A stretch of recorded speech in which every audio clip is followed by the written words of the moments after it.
Well, hello, everybody, and welcome to the Cluster Puck Podcast, part of the MHRT Network here at Center Ice. I am Nick, and joining me here shortly is Brit. Okay, so now that the second game against the Capitals is over, and we are in such a great mood, let's go ahead and kind of jump into today's episode and kind of run down what we just saw and the other couple games that have been, as well as kind of look as far as where the Avalanche sit. We're about a quarter of the way through the season, officially right at that quarter mark, actually, now that this game's over. So we're going to kind of see how we look. You know, it's time for a pulse check based off of today's video title. But before we do that, don't forget, everyone, to like and subscribe, follow the MHRT Network so you can get notified when shows like the Cluster Puck Podcast go live. You can follow them on their various social media platforms of your choosing. And if you want to follow us, you can do so at the Cluster Puck Podcast on Facebook and at Cluster Puck Avs on Twitter, Instagram, and Threads. Okay, so the three games that we just had: Washington twice, Philly once. You skate away with a 2-1 record, or winning record, I should say.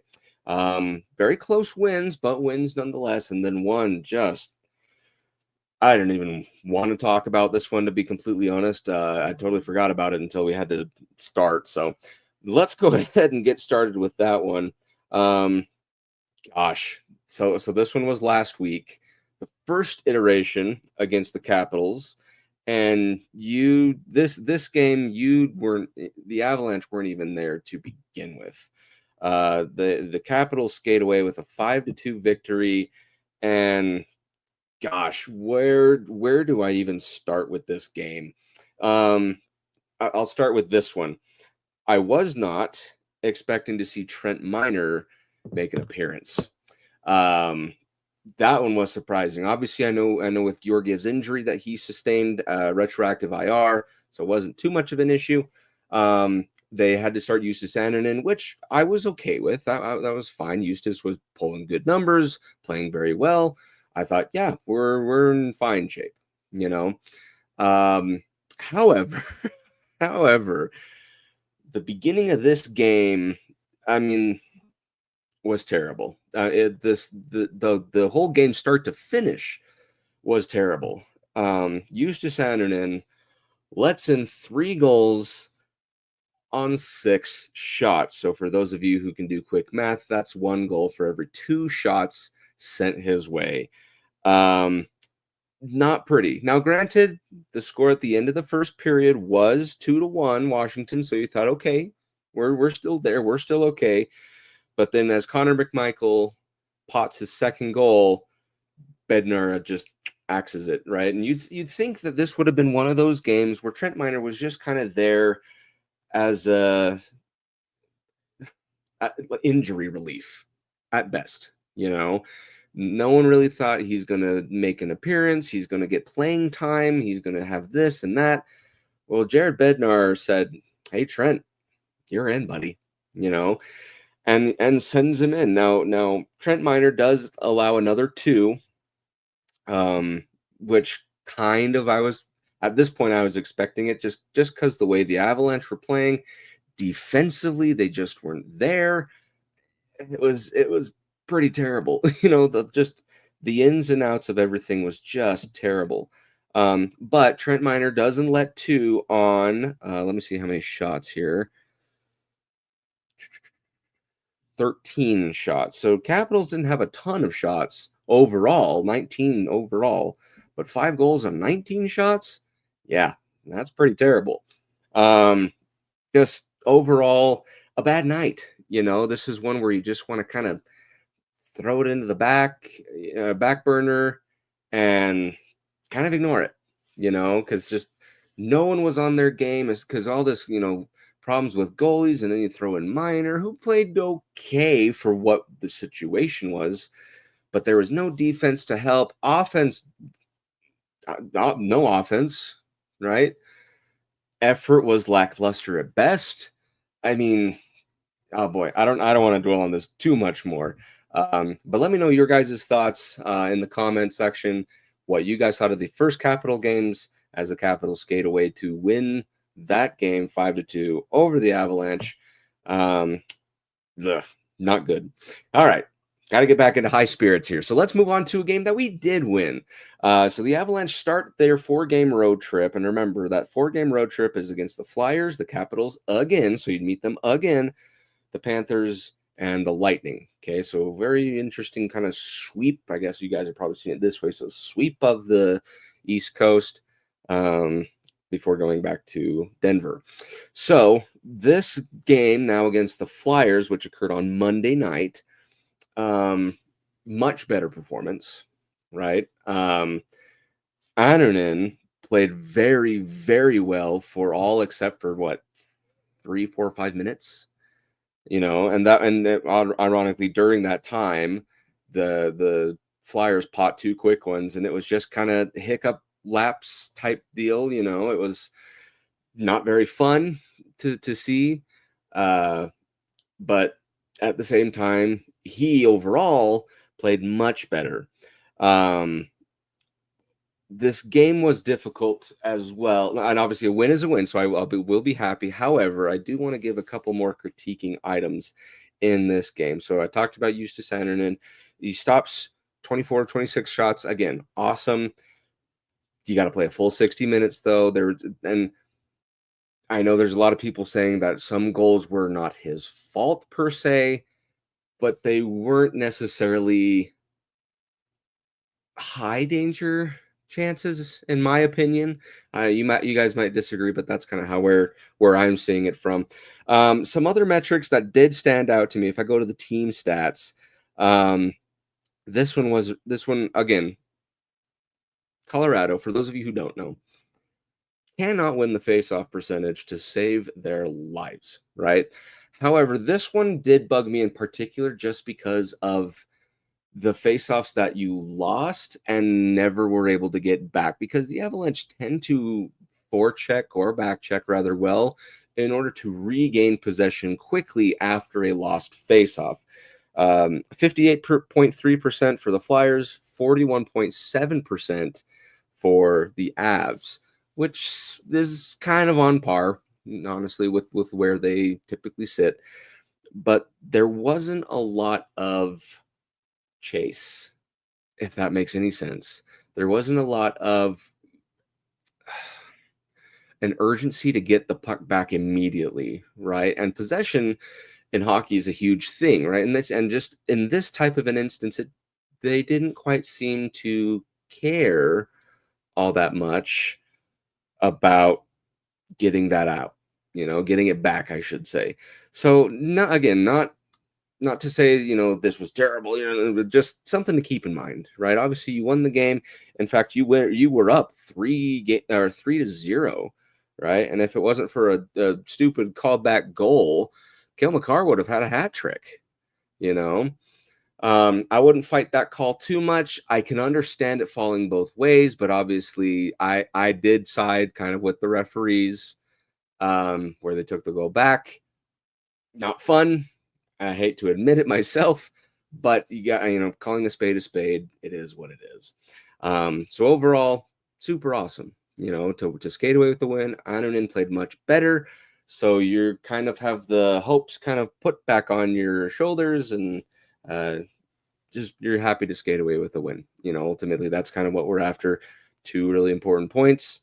And you move on now to the second iteration of the Capitals game, which is the one we just finished, maybe a half hour prior, 45 minutes prior to this episode coming out.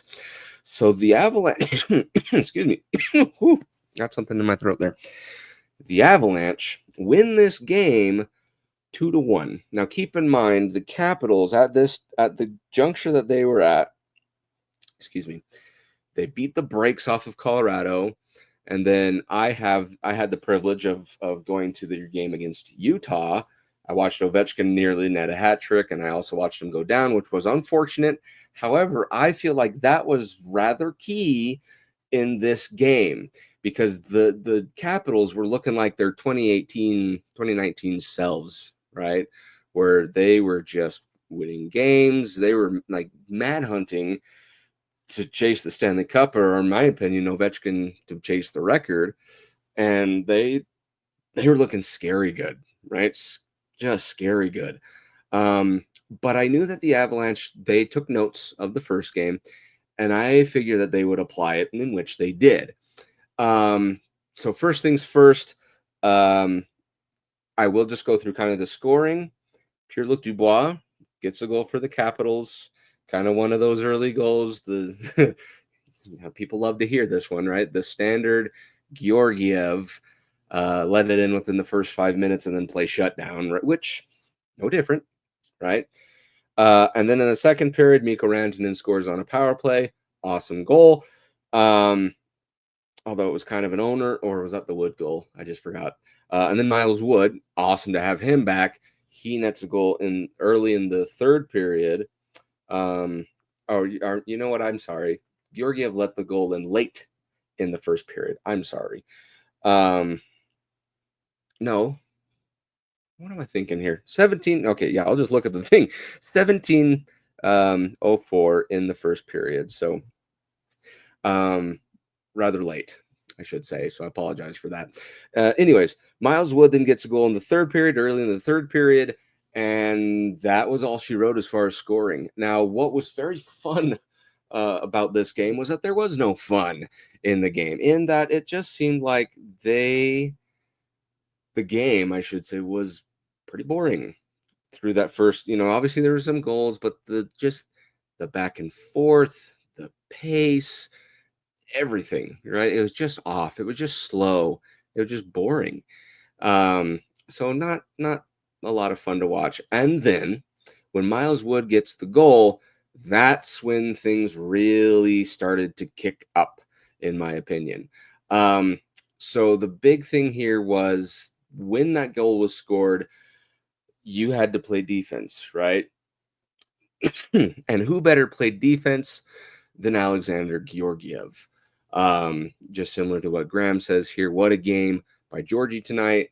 I would 100% agree. In fact, there's a lot of general agreement that this was probably his best game of the season. And I would agree. With the exception of the, albeit loss, to the Winnipeg Jets. He played very, very well there as well. Lets in the one, shuts it down afterward. The only problem, Avalanche didn't score a goal. So he played an excellent game tonight, right? And this is one where, again, it's a very potent Capitals offense that was just going after him time and time and time again. So what, a lot of people at this point are kind of off the Georgiev train, which is unfortunate because, again, he had a very poor start to the season. That's the first thing, right? And I was even kind of having second guesses myself. But again, he is your goaltender, right? And the way he's playing currently right now, contrary, Graham, to your question, seems like he's meant to be a backup. Do you agree? I would not think so, right? And the only reason why I say that is because you've seen how he has performed in the last two seasons, right? He was tied for first in shutouts for his first year. Even though he didn't have a very good save percentage last season, he was tied for first in wins, or had first in wins.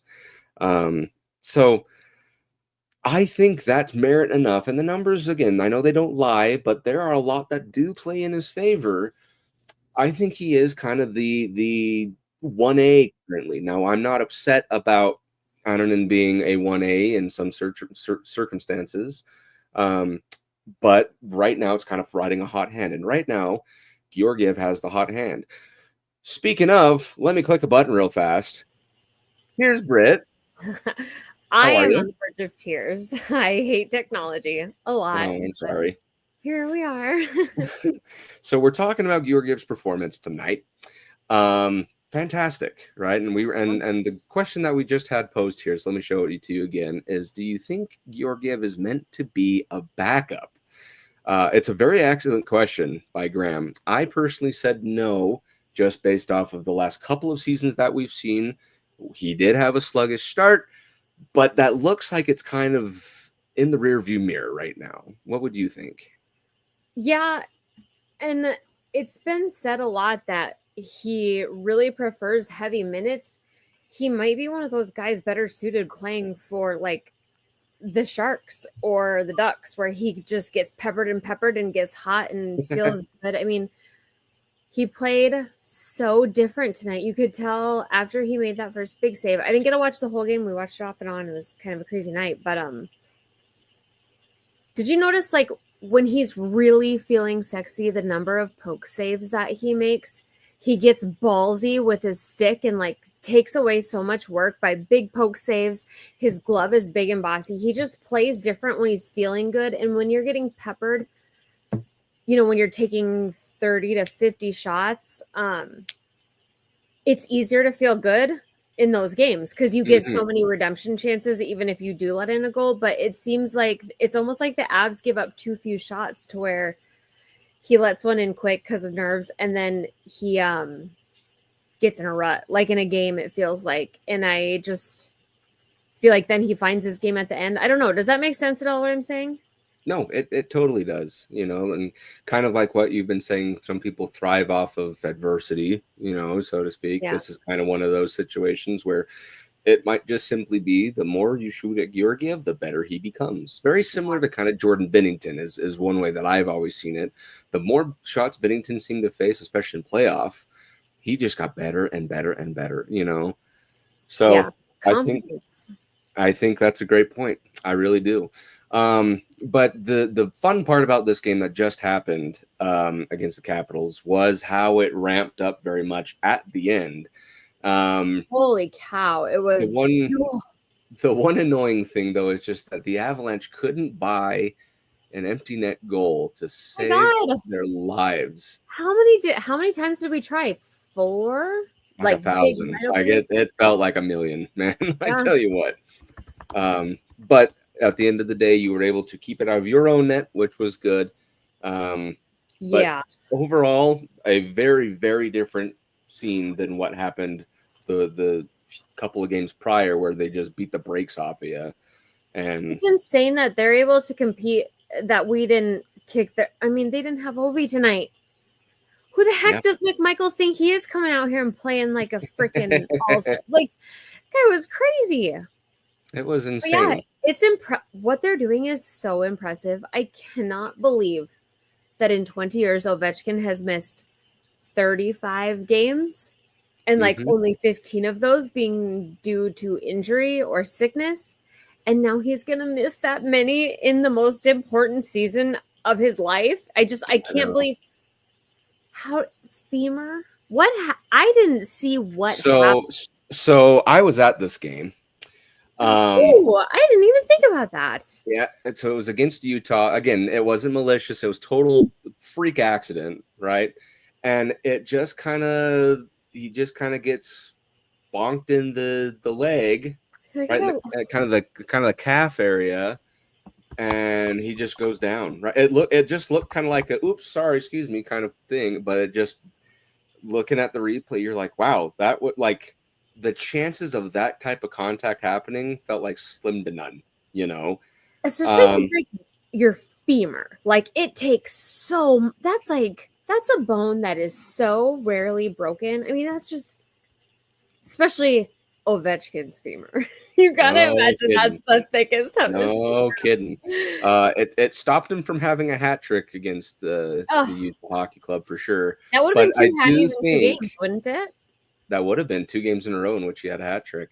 But I do think, and that was one point that I was making, was I do think that this was pivotal in this game against the Avalanche. Without Ovechkin there to spearhead certain plays or rush after pucks, like, he's very talented in all fronts, right? And I think they're going to miss him, and it's going to really show, such as games like tonight, where an offensive shot from Ovechkin's office really probably would have gone a long way. However, we know that Ovechkin scores on Georgie. It's that was historical. Exactly it. Yeah. That was it. That's probably why that's kind of what I was going to say, is that's probably why Georgiev played pretty well tonight. But overall, it was a fibula. Sorry, I was thinking femur. Okay, that makes way more sense, because like the femur. Okay, Yeah, if it was a little bonk to the femur, that would have been just like, ooh, bruise. That's Supposedly, it. has he been playing on it for? It's been broken for a while and bothering him, or did he just do that at the Utah game? No, because he took the hit and we watched him go down, and then he kind of stayed there for a few seconds, and then got back up and skated off onto the bench on his own power. Because the And then fibula is not weight bearing, is it? I think it's I the have tibia is no. the weight, does the weight bearing. I'm an architect by profession. I have no idea. It's a bad But doctor. he did sit and kind of try to nurse it, and he kind of stood and put some weight on it. And then during like TV timeouts, he'd go out onto the ice and test it out. But ultimately, he just said, nope, something's up, Ah! and then went back out. So just very There's a strange. picture of the bruise on his leg from it, and oh my god. Yeah, big shiner.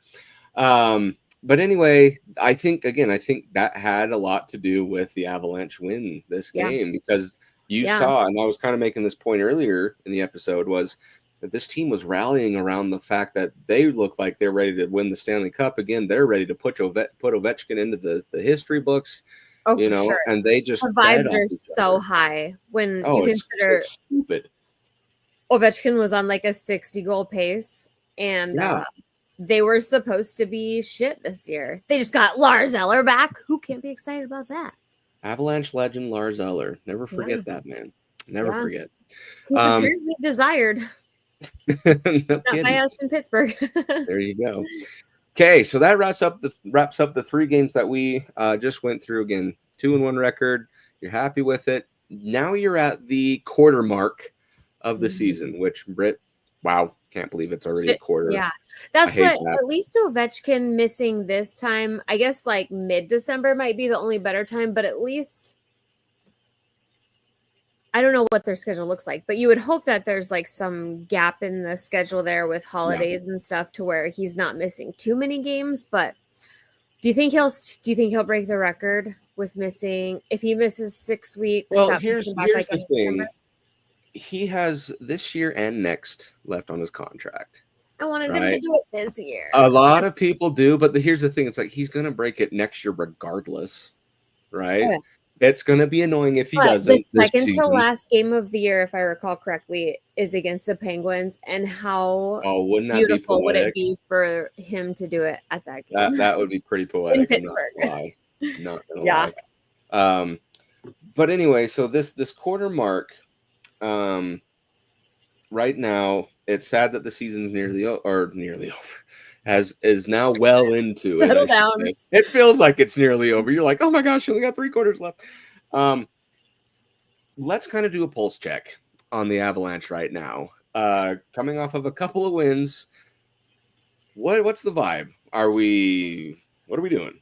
I honestly don't know. I missed your recap on the games. Obviously, it was a little underwhelming when we lost the game that we got everybody back. It wasn't like this sucks, everybody sucks, burn it down. But it was just kind of like, oh, okay, that wasn't very fun. But we played against a good team, full of NHL players who are all trying to win the game too. But tonight's win was fun. It didn't feel electric, and it didn't feel like domination. But they're good. I don't know. Yeah. I don't know. I'm not nearly as high as I thought I would be this time a week ago. Yeah. After seeing the boys back. I would tend to agree. Right now, the Avalanche are sitting in 14th. Okay. Right? With a 11-9 record, keeping in mind that you had a absolutely terrible start to the season. Right. So if you topped off the first 5 games, like. Yeah. They're 11-4, basically. You might as well be, right? Yeah. So you're looking fine, and keeping in mind that there were injuries that had happened, you're still in top half of the league. Right. Now we stayed afloat. I mean, exactly. It's honestly shocking what we did. Look at the Bruins. Ugh. At least we're not them. Yeah. We kept our head above water for sure. Exactly. I will say though that the teams in front of them, this is wild to me, right? Speaking of wild, they're in 3rd place right now in the league. Winnipeg, Carolina, and Minnesota are your top 3 teams. Did not have that on my bingo So card. dumb. At The all. Wild need to just go away and stop teasing everyone before they just crap the bed. There you go.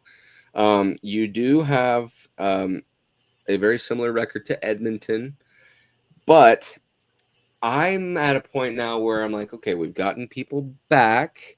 Mm-hmm. We're starting to find ourselves now, right? Like I feel like not the first time where we started going, on a streak. We're like, yeah, we're back, we're doing it, and then just everyone got injured. I feel like this one is now kind of a sustainable, I should say. It better be. Type of Seriously, it better winning be. mentality, Yeah. right? There's no excuses. The excuses are gone now. It sucks not having Ross Colton and it sucks not having Gabe, but at this point, you are sitting as an average NHL team as far as injuries go. Yeah. So I'm okay with where we are. I do wish that we were in the top 10. I'm not going to lie. But I wonder how it probably wouldn't take much for us to get there, I don't think. I don't think so. I mean, how many points are you at? Let's see. Who's in 10th? 1, 2, 3, 4, 5, 6, 7, 8, 9, 10. Right now in 10th place is Dallas, and they're only 2 points ahead of you. Right? Yeah. And Winnipeg is already starting to slide, aren't they? They've only lost 3 games. They're 16-3. So fire their head coach. They're done. They're over with. I just don't believe them. I never do. I don't know what's wrong with me. I understand why. It's their, they always have this type of thing where they go on these crazy heaters or they make it into the playoffs and then get bounced in the first round, embarrassingly. But there are a couple of things in which I'm like, okay, you kind of really need to do better on. Face-off percentage, which we say every single time, so I'm not going to even indulge in that one. But I think your kind of special teams, even though it's been okay recently, it could stand to do better. Like, you remember like last season when the Avalanche were on a power play, it was almost a guaranteed goal. Like they were on fire. Yeah. That's what I want to see, especially now that you're going to be heading into this chunk of the season where games are going to be more tough. They're going to definitely be more important. Power plays are going to be more and more tough to come by, if you will. Right. So you got to capitalize on these things, and they are one of the prime times to get a goal. So I'd like to see that go up to kind of what it was last season during those really crazy times. But I'd also like to see a more buttoned up penalty kill. It just seems like it's more jumbled. Egregious turnovers in the defensive really zone. Bad turnovers. Yeah, that's another thing. So I guess let's get your opinion, Brit. What's kind of something that you're like, we're okay, but could do better on this? I really think that tightening up defense is a lot of it. And granted, much of it will come without any conscious change simply because we're pushing people down the lineup. Putting people back where they belong, where they're being matched with the proper lines, because even though the fourth line is considered less valuable than the first line, the fourth line plays a different role, and first liners can't always play that role, and people in the AHL definitely can't just pop up and play those roles. So people are being put back where they belong and playing the positions and the roles on the ice that they were paid to do. So ideally, it should somewhat solve itself. But I do think that another part of it is going to be playing. I want to see ice times go down for our all-stars so that they're not. I just feel like we are running Kale into the ground. Yeah. And even Makar too, it would be nice to get to where it felt like in 2022 we could roll lines so much more fluid. It'd be nice to find that place so that we can be not exactly rested, but at least mostly healthy, because when you're tired is where you're going to see more injuries when you make, and also when you're making tired and sloppy plays, but you're a lot more likely to get hurt when you're tired.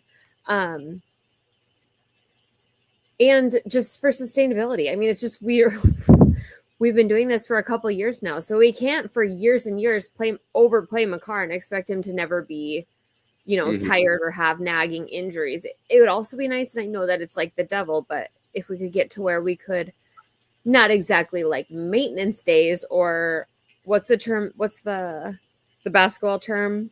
Oh, load management. Load management, but like if something hurts, a swear word, Britt. If something hurts, we could let them take a game off without feeling so, you know what I mean, without having to reconsider it so hard. It'd be nice to go into the playoffs really healthy and rested. Yeah, I agree. Some stats looking into this quarter. I almost said quarter of a century. Why am I saying that? The quarter mark of the season. Right now, Nathan MacKinnon, 34 points in 20 games.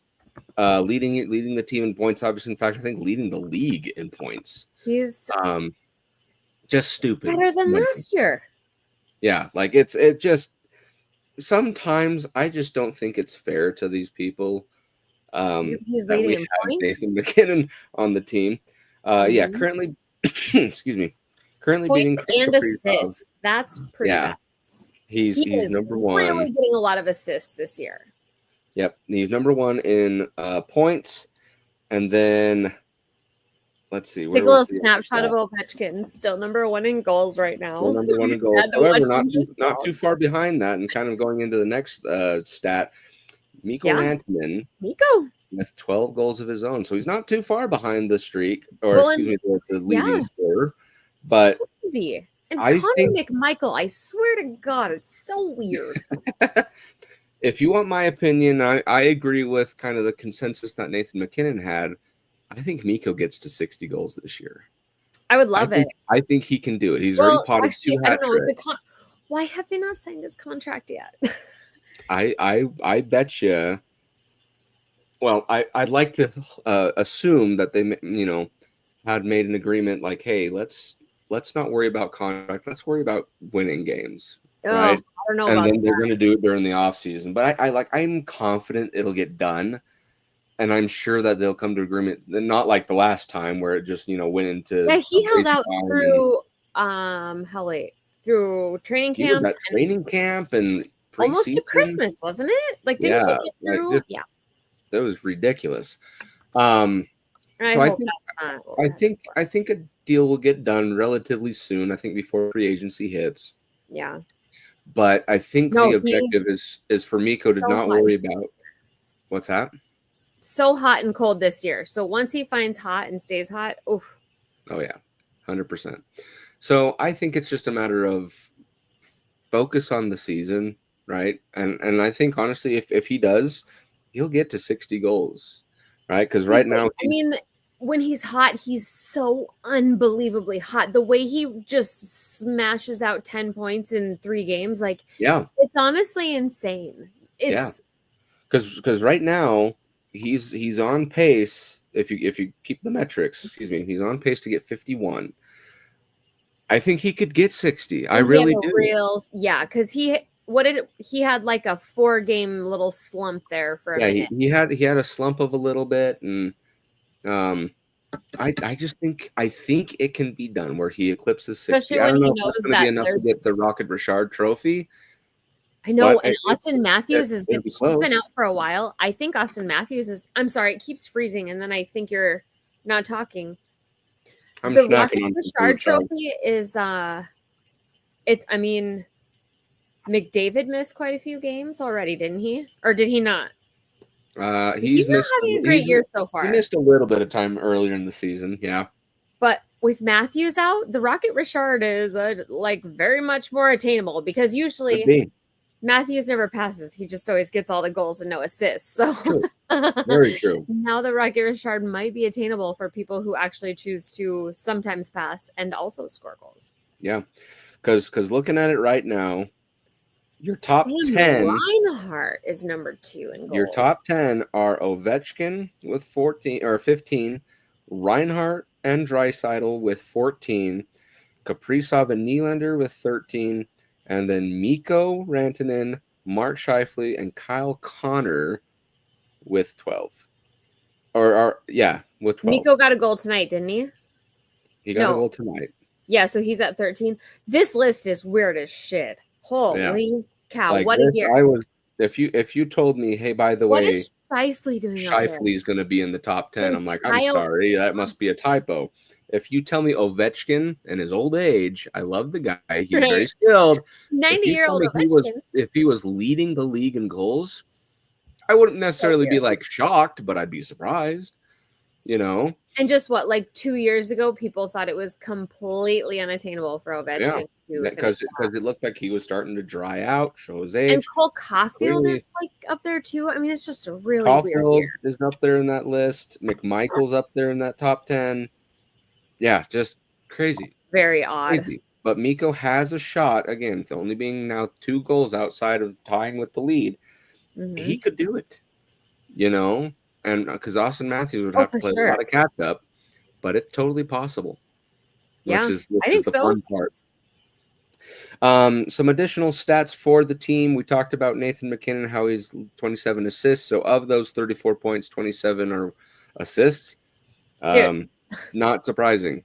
if you look at the top 10 points, we have way too many dudes up there for as much as we have sucked. Yeah. It's wild. Adversely to this, though, I do have some unfortunate stats to read. The worst on ice. The worst on ice at negative 13 in the plus minus category. Is it defenseman? It is not. Oh. I'll give you 3 guesses. And for plus minus? Yep, he's at minus. I just wouldn't even be surprised if it was Cale Makar, because when you consider the situations that he's put in, but he's got so many points. Gerard. Nope, it's not a defenseman. Ooh. Oh, it's not a defenseman. Nope. So I'll pretend that guess didn't count. So you have 2 more. Is it McKinnon?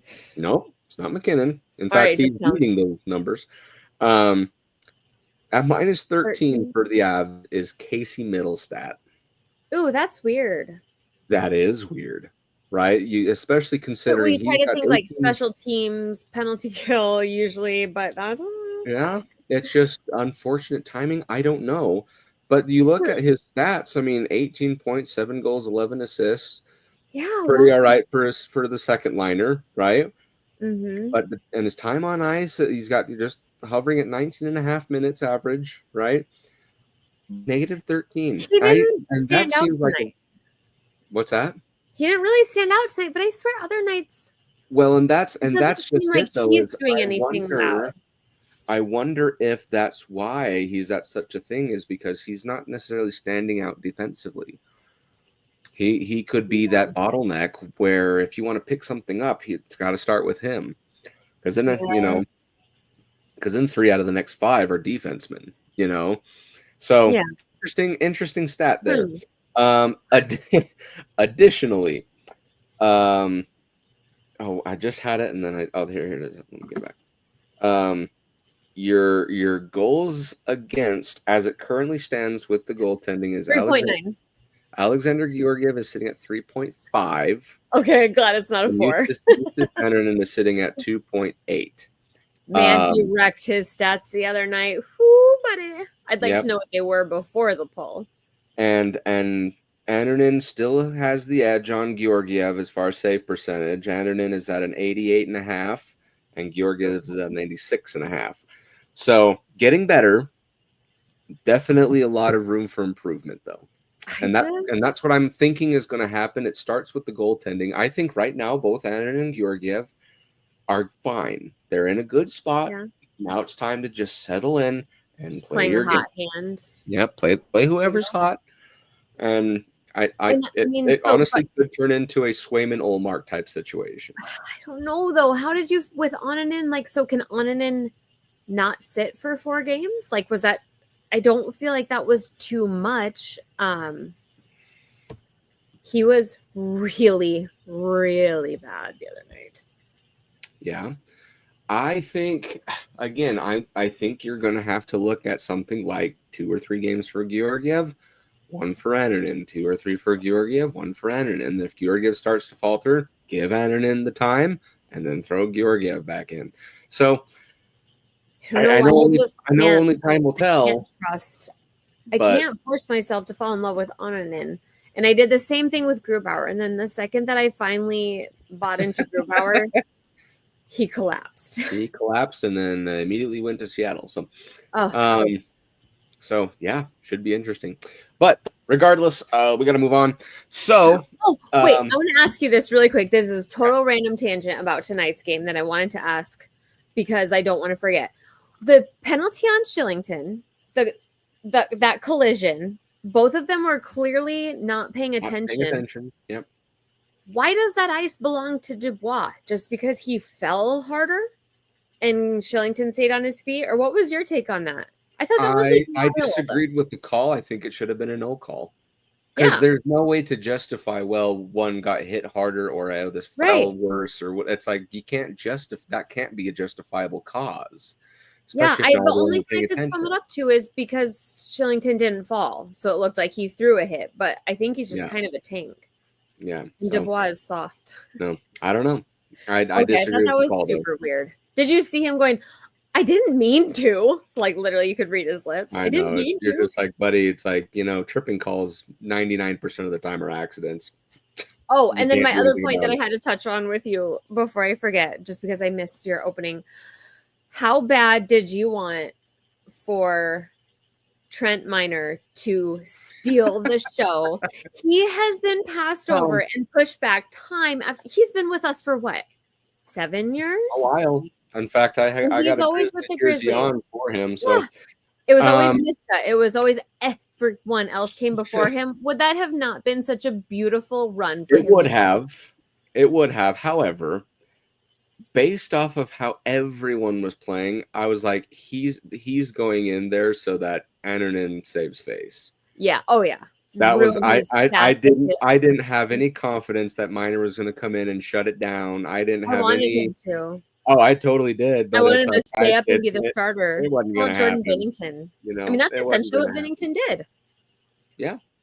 But yeah, I mean, I'd like for him to get some actual time again with the Avs because I'd like to kind of, Was that his first game so. in with us? I think so. With us, like it's my and I remember going to Grizzlies games and watching him play. Yeah, I figured you would have some personal excitement. He did well. It was very exciting. I was like, oh, cool, some Grizzlies representation. That was really fun.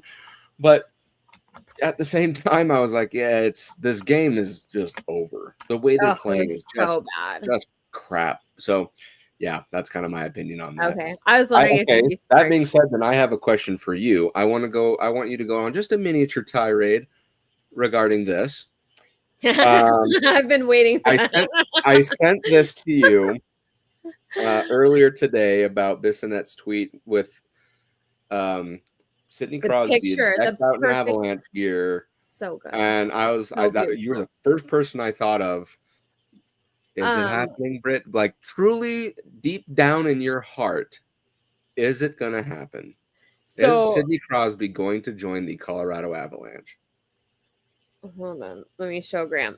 When I was it the Jari let in that goal where he was like sliding halfway to Canada, and I just all I could think it was like, these guys want Crosby to come to the Avs. I've been saying it for 2 years now. Crosby's coming to the Avs.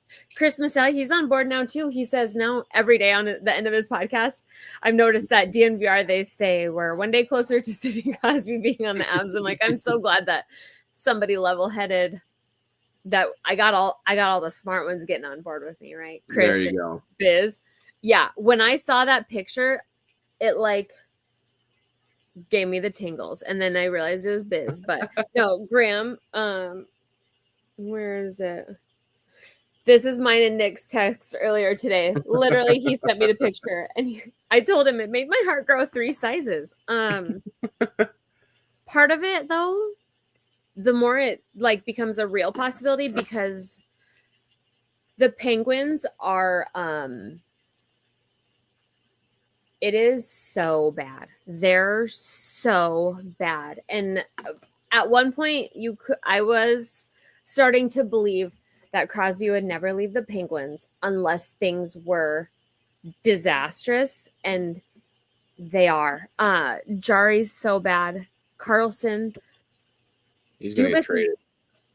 Carlson is making Dubas look like such an asshole, man. And that's what I'm saying. Like with Backstrom getting hurt and the Caps being forced to find some young blood, may have saved them from the fate that the Penguins are in, where you're paying too much for not too much for Crosby, but you've got Malkin, Tanguay, and Carlson, and those guys are all old as shit, and they still.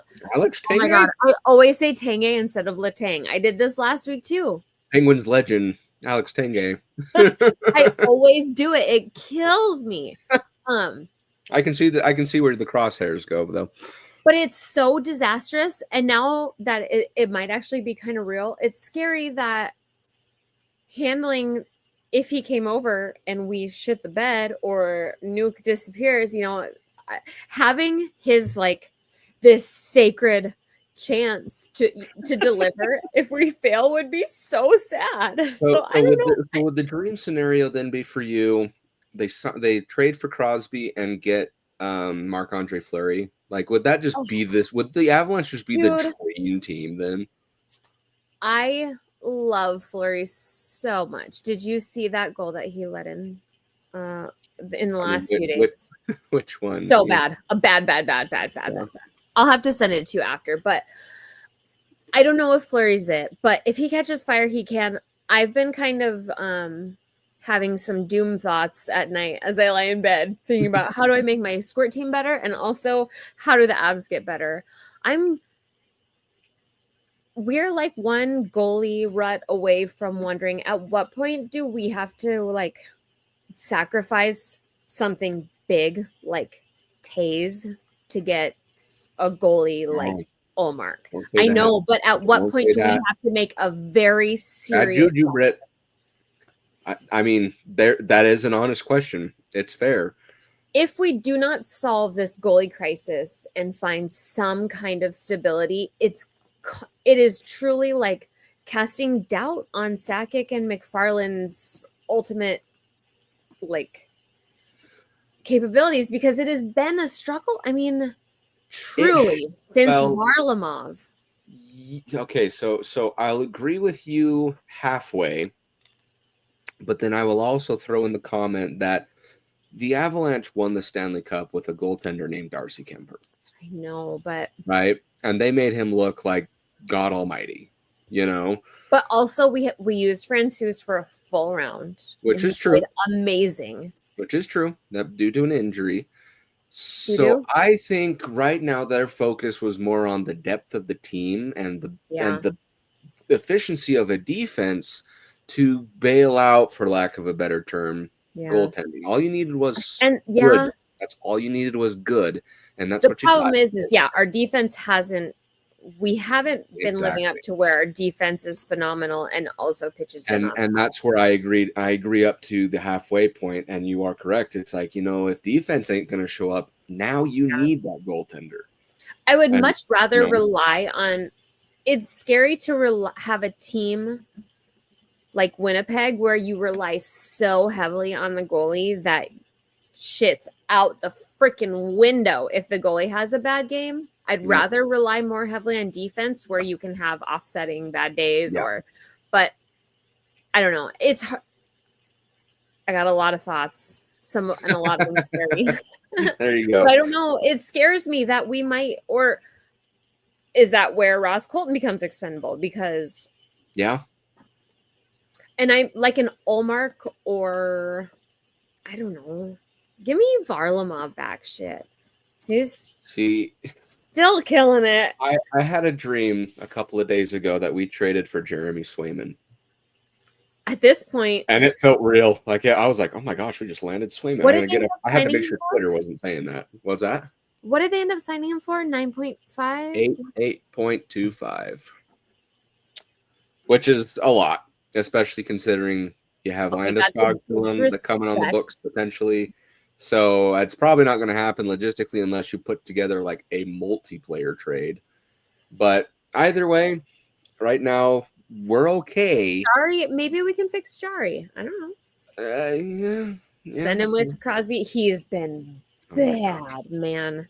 Yeah. I wouldn't be surprised. Jack Campbell, did you see he got put on waivers? Sometimes I think about him. I wonder, but clearly we're not very good to our goalies mentally either. So maybe we're not the goalie mental. Yeah. Well, at least we don't give up on them, and it's just the fans that are kind of degrading is all, which is embarrassing. But not everyone is level-headed like us. Crosby will be coming to the Avs in some way, and I have been harping on this. I told Nick at some point I need to go back to my Twitter and save where I said mark this day where I said happen. Yep. You got to start making the paper chain. Yeah, like days to Christmas. Yeah. Or like a guess for when the end of the world is 2012, right? Was that the last one? Yeah, I got to do that. I am fully bought in. Okay. So moving forward now, we have 3 games on the docket, all of which, if I'm going to be completely honest with you, I can wrap them all into a neat little package with a bow as far as keys to the game, which I think I will do. So you have a game, 4 o'clock Mountain Time on Saturday, the 23rd of November, against the Florida Panthers, the defending Stanley Cup champions. You're in their barn. Should be a really fun game. And then Monday, the 25th of November, 5 o'clock Mountain Time puck drop against the Tampa Bay Lightning, so your old nemesis of the 2022 Stanley Cup. And then you have so hot and cold, man. They're weird. Yeah. And then you have the what would you call it? The rivalry, as it were, the inter-conference rivalry between you and Vegas, and that's going to be on Wednesday, the 27th at 8 We have to beat them. Time. That game is going to feel like a pivoting into we're back, baby, or oops. Yes, especially considering we opened with them. And we didn't exactly open. Vegas showed up, but Colorado didn't. Right. They opened and we observed. And we just were kind of like skating on the ice with them. So I kind of wrap these games all into the same package for one reason. They have 22, 26, and 25 points respectively. Or excuse me, 25, 22, and 26 points respectively. You're not that far off from that. No. Right?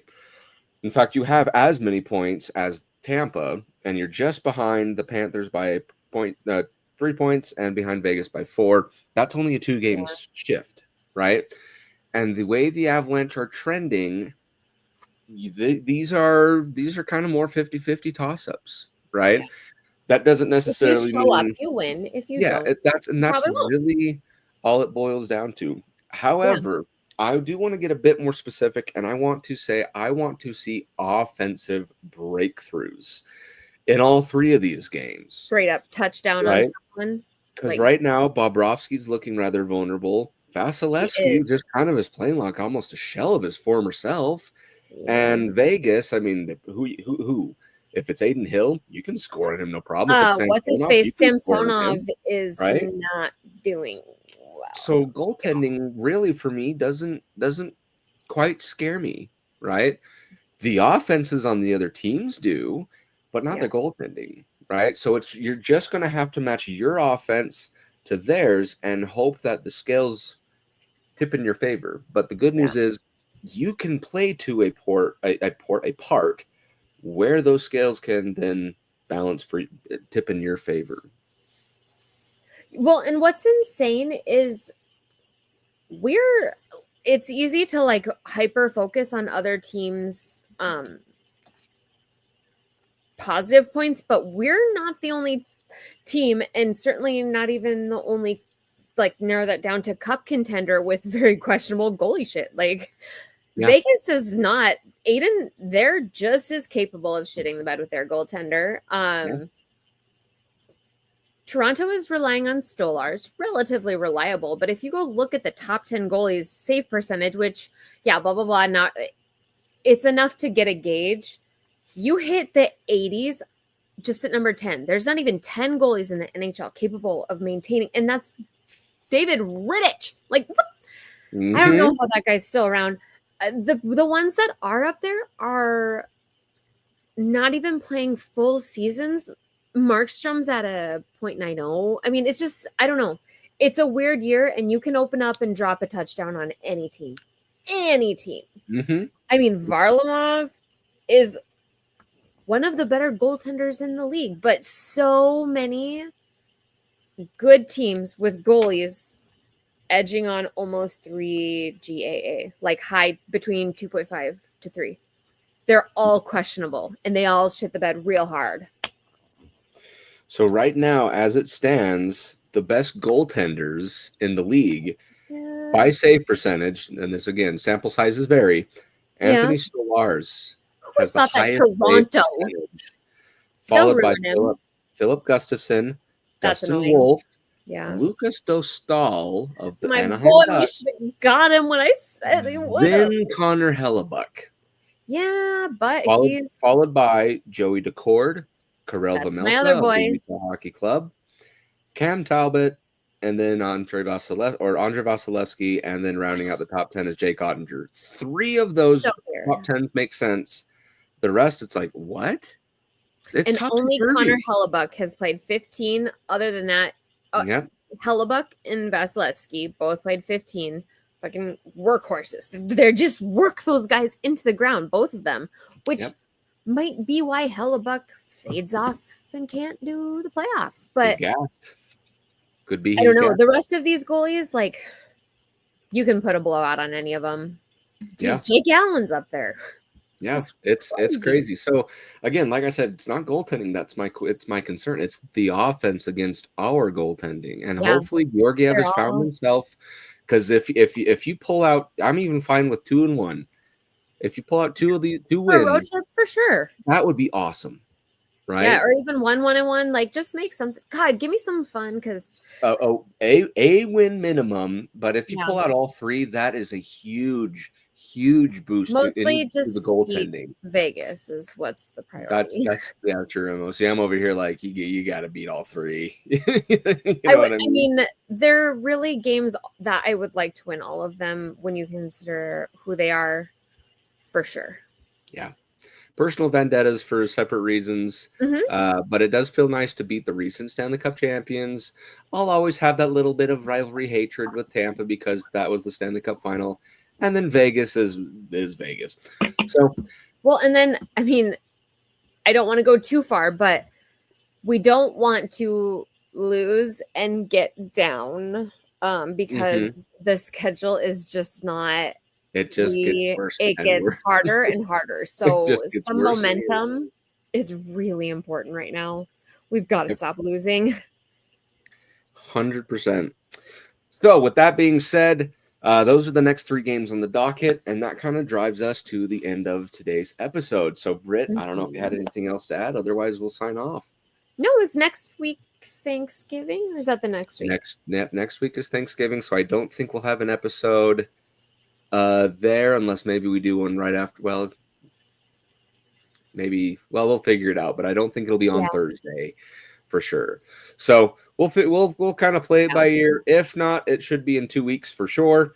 And then we'll kind of talk about all the additional games that we had. So with that being said, thank you everyone for joining us on this episode of the Clusterfuck Podcast. We enjoy people's participation. Sorry we couldn't get to everyone's comments.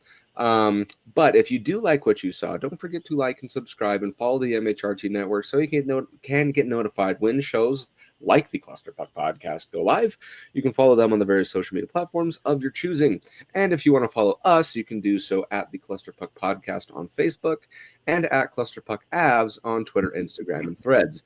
With that being said, a very difficult 3 games, all of which are winnable, though. We'll either feel really good or really bad.